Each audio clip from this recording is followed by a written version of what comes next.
aga nüüd tuleb starti Jüri Sokolovski, keda me ammu ei ole näinud kodus võistlemas, et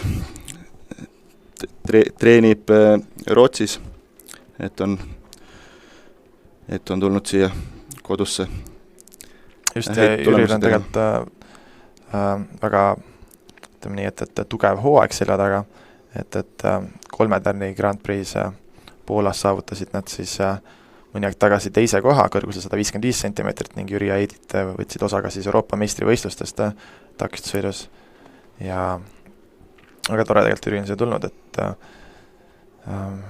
mina näen esimest korda elus Jüri ja oma silmaga nii-öelda ratsutamas ja ratsutab ta väga hästi.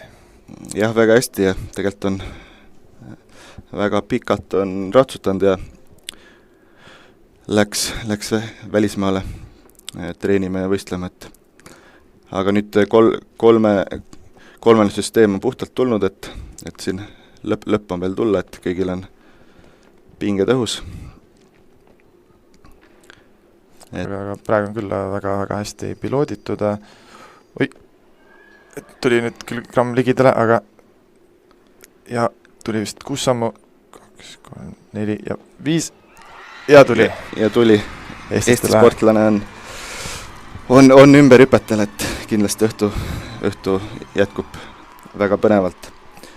Et seda me kõik ootasime, nii meie Johanniga ja rahvas ka ja kõik ekraani taga olevad inimesed kindlasti. Just, ja Jüri ongi siis 5. ratsanik ümber hüpetele.